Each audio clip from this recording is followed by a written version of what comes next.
Hello, my friend. I'm Reverend Walker. Welcome back to Alpha Church. Let's pray together. Gracious Heavenly Father, thank you for bringing us together like this as you knit our hearts together as we look at the gospel.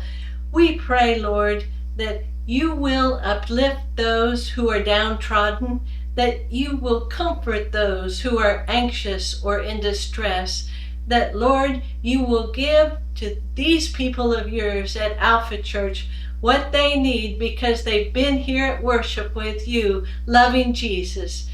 In Christ's name we pray, amen. My friend, today we look at the 21st chapter of Luke because it talks about the end times. Jesus gives us a little three-part understanding of the end times, Jesus' second coming. And he begins it in an interesting way because he's sitting at the temple and he's looking at people give to the offering there at the temple. And here comes a widow. She is very quiet. She opens her hand. She puts in her small amount of gift and then she leaves. And there are others that come. They're giving a lot of money and there's the celebration there, and yet off she goes. And he says to the disciples, look at that widow. She's got it right, he says. And he uses his own words to talk about the widow, but he's talking about her heart. He wants us to get our hearts right so that we might hear about his second coming. In the 21st chapter of Luke, he sums it up. He says, watch at all times, praying that you may have strength to escape all these things that will take place and to stand before the Son of Man. The Son of Man is Jesus. So he wants us to watch. He wants us to pray. He wants us to stand strong in Jesus Christ, because in verse 25, he speaks about what's happening in the world. It seems that the seas are shaking up and that the world is shaking and that it's frightening, and even men faint at this. And that is hard for us to imagine, and yet here it is in Scripture, and Jesus is telling us so that we'll be understanding, so that we'll be seeing that and looking back at Luke verse 25 and seeing that Jesus told us about this. And he said that the waves are going to be furious around the world, and that there's an event where there's water churning and such. And then next, Jesus says, and he's speaking about himself, and then you'll see the Son of Man, Jesus, coming on clouds with power and great glory. And when he comes with power and great glory, all the world will see him and be able to praise him and worship and thank him. Although there will be some that will need to witness to as Christians. We'll need to say, that's Jesus, our Savior and Lord. He's the one who died on the cross and was raised from the dead 3 days later, and that he gives us eternal life. Take him as your Savior and Lord. This is how you pray. We'll share that with others as they're seeing that Jesus is here to be the Redeemer that he is. He offers redemption. He is the Redeemer that's the Savior of the world, and he has saved us, and so we understand that others may be saved. The third point is verse 28. Jesus says, now when these things begin to take place, look up and raise your heads, because your redemption is drawing near. So he's asking us not to look down and not to shrivel up in fear. He's asking us to stand strong and look up and see that Jesus is coming and have the joy in our hearts that he is here again. Now, look with me over in Ephesians chapter 2, because Paul talks about what is going to event from Jesus' second coming, but how we are now and how we stand and why we stand whenever Christ comes again. Paul in the 2nd chapter, verse 1 says, you he made alive. You he made alive in himself. And the Holy Spirit is the enlivening part of Jesus.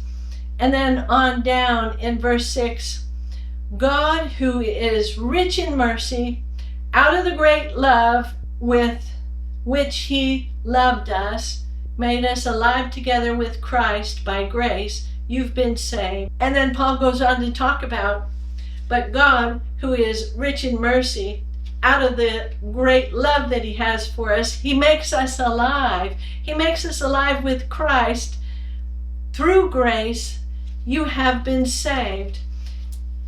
By that grace, Paul is talking about how unworthy we are. And yet, in our unworthiness, Christ takes us and he loves us and he redeems us and he saves us from our sins. He took those sins on so that we didn't have to die of those sins.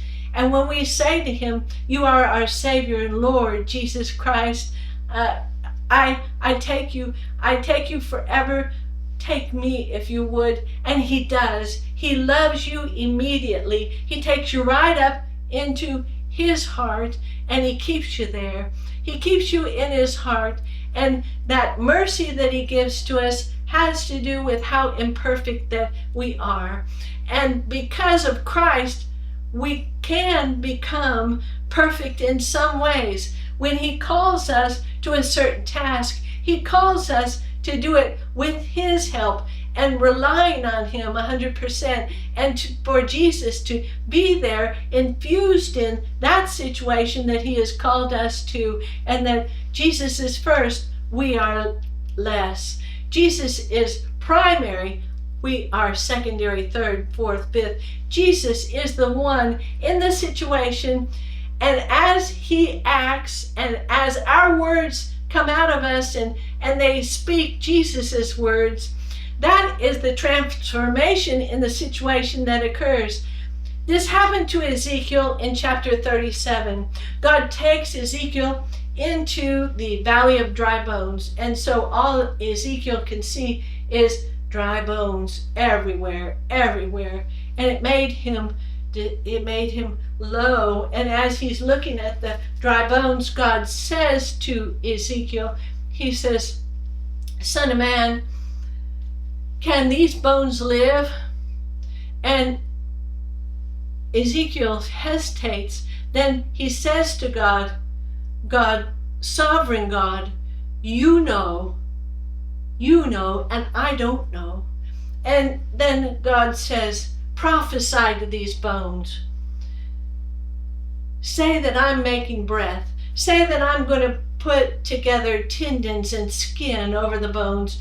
Say to the bones, I breathe into you. I'm your God. And so as this is going on and Ezekiel is speaking exactly what God wants him to speak to these dry bones, he hears a rattling sound, and then he's looking around and he's seeing the bones are coming together, and then he continues to speak to the bones and to prophesy, and the bones come alive, and there before him there's an army of people that came out of those dry bones, and that's representative of those who God breathes upon, who God enlivens, and he does that through Jesus Christ.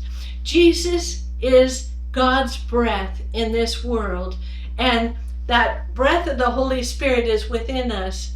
That breath of the Holy Spirit, my friend, is your personal signature from God on your life, because God has called you to be his, and he has made you his by breathing into you the breath that makes you alive, that turns heads, that relieves others of their pain and sorrow with your words, that when you speak and you speak a prophecy that Jesus will return. The second coming is going to happen. Whatever happens to me, I know that my Savior lives, and I know that God is taking care of me and my family because He's the best. Our God is the God of this world, and He cares for us, He loves us, and He won't abandon us. He doesn't treat us badly. He treats us as family. And when the bones come alive, and Israel takes that as their sign to themselves that Israel is to return to the promised land, and Israel is to be enlivened by God's breath, the Ruach, as they called it in the Old Testament. We see that in the New Testament, what Jesus does, as He has come to us, as He has been with us and tried to give us all that He could about God and tell us this. This is an integral part of us understanding what's going to happen in the future and what's going to happen, and so we can rest in Him. We can lift our heads and know that God has got us. God has us. There was a soldier in an army, and he was in a bad situation, and he had brought his little tiny New Testament. The only thing in that New Testament was the book of Luke, and he happened to flip it open, and there he was on the 21st chapter, and he read what Jesus said about Jesus returning again, and he closed his eyes and he said, "Oh, Lord God, send Jesus to us right now so He might be here for the second coming, and we might be relieved of this war." And then he opened his eyes and he continued to read through that 21st chapter of Luke, where Jesus says, "Watch and pray and lift your head up. Arise," He says. And the soldier felt it. He felt that he had peace, that worry left him. When he focused on Jesus, life was right. When he focused off of Jesus onto the hard things about this world and how events happen, and when he focused on those, he became fearful, he became terrified, but he put himself back with Jesus and focusing on Jesus, and he realized that he had been doing things wrong up until this point, and he thanked Jesus for his new understanding of that verse in Luke, because he rose up, he lifted his head up and looked around. The war hadn't stopped, but what had stopped in his heart was a war within himself. He had the peace of Jesus, and it hung on for him for the rest of his life. I blessed that soldier. I blessed that soldier as we did his service at the military cemetery. There are so many witnesses to the peace of Christ. We look forward to Jesus coming again. Thank Jesus for giving us this little slice of understanding of what's going to happen in the world, and that the second coming of Jesus is a good thing, and that we're to hold our heads up. But more so than that, we're to watch and we're to pray. And so we pray not only after the world news is on and we see what's happening in the world, we pray during our children's struggles. We pray our elderly people don't have the struggles that they don't deserve. They deserve to have peace here at the end of their lives. We pray that we might be used, our words, our lives, and our actions. We pray in Jesus' name, together as believers in Alpha Church, that we will be able to witness in the smart ways, because Jesus' Holy Spirit makes us smart. We'll be able to witness with our hearts, like that widow. She gave it all, didn't she? She gave all that she had to our sovereign God in offering. So let's give all that we have to our sovereign God in offering. Let's pray together. Gracious Heavenly Father, we thank you for the powerful promises of your blessings, your faithful standing secure in Christ Jesus. Lord, hold us above fear, hold us above confusion, and strengthen us as we face the stresses of this world, and help us in our determination to know who is our Savior and Lord and who is guiding us to safety. Lord, help us to focus on the Holy Spirit, because He restores us, He strengthens us, and we make our bold witnesses to what your love is, Jesus. And we share that with others. We witness to your salvation of faith and joy. Give us hearts to remain steadfast and steady, and lift our heads so that we might, as instructed, be alert and pray and lift our heads in faith. Fill us with faith as we desire your glorious return. In the name of Jesus Christ, our Lord and Savior, amen.